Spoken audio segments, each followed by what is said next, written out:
I'm Marcus Bowen of Work&Place, and joining me today is Chelsea Perino. Chelsea's Managing Director, Global Marketing and Communications at the Executive Centre. And hi, Chelsea. Good to see you. Hi, so happy to be here. Yeah, and Chelsea's authored a new Work&Place article entitled The Evolution of the Third Place in a Hybrid World. Wow, sounds great. So, Chelsea, where are you exactly? Where are you right now? I am sitting in a virtual soundproof lighting optimized room for conversations just like this in our newest office in AIA Central in Hong Kong. I'm very jealous. That's what I want my home office to be like. Okay, so look, without further ado, the article, Evolution of the Third Place in a Hybrid World. In a nutshell, what's the article about? Give us an idea of what motivated you to write it and the important issues. So the article is a deep dive into really understanding how workplace experience has evolved, particularly in the last 2.5 years, as we've all experienced sort of this acceleration and re-evolution of the workplace experience, and the shift from working in an office to working in a lot of different ways and in a lot of different places.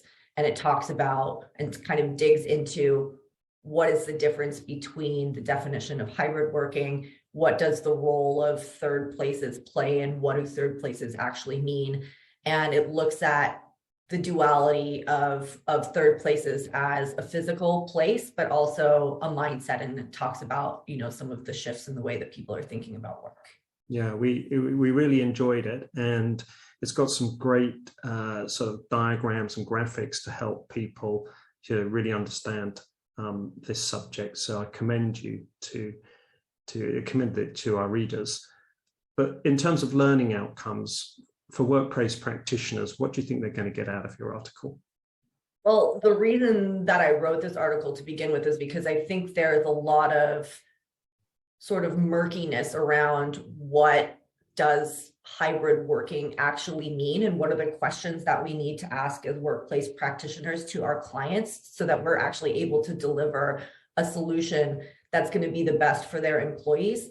I think people come into workplace design and workplace evolution with the best intentions, but they're not asking the right questions to deliver the outputs that they're trying to accomplish. And so I think one of the big learnings that I hope people take away from this article is to take a step back and think, number one, how are they working, and how are they asking the right questions of their employers?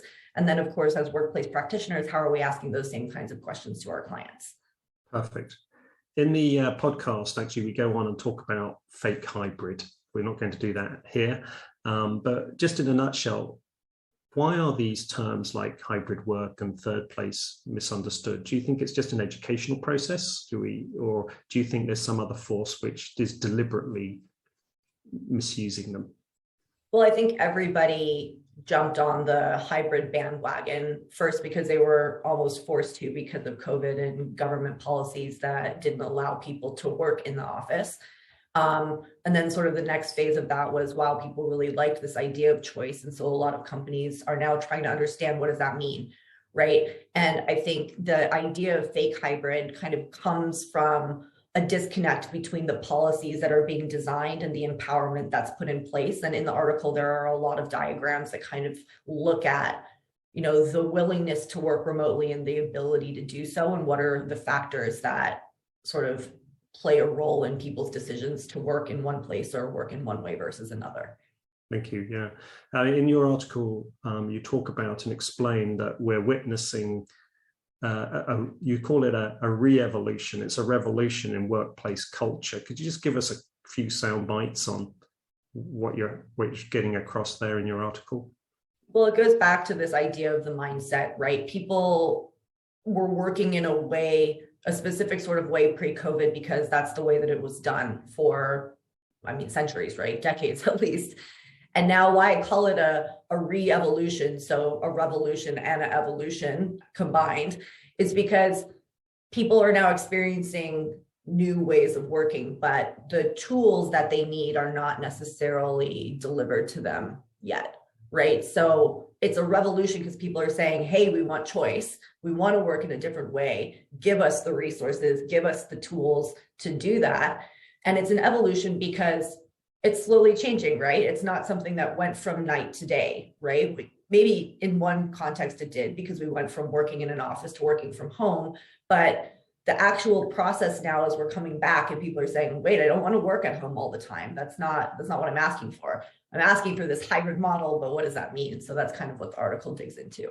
Yeah, and it does so very well, and I'm much appreciative for that. Commend it to our listeners. Get into that, download the PDF. Predictions, go on. We've got you back in 5 years' time. Are we going in a good place, or do you think this is a sort of dystopian future of control? I like to think that the way people are talking about workplace culture is one of the positive outcomes of COVID-19, because it's really accelerated meaningful conversations about how do people work best and what are the sort of tools, spaces, mindsets, policies, a combination of all of those that will help people do the best work and understand for themselves what does that mean and what facilities on all of those sort of contexts do we need to make that happen. So I guess in one word, it's people centricity, right? We're moving in a more human direction in terms of understanding how we work best and what are the places we need to do that. Yeah. And I think that's a great thing. It's a good positive message. I think we just need to guard against some of the sort of darker sides of it. So look, Chelsea, thank you so much for being with us. And as I said, commend all our listeners and readers. Have a look at your article, absorb it, download the PDF, and hopefully have you back again soon. Thank you. Thanks so much. And if people want to chat about hybrid working, shoot me a message on LinkedIn. I'd love to have those kinds of conversations. Thank you very much.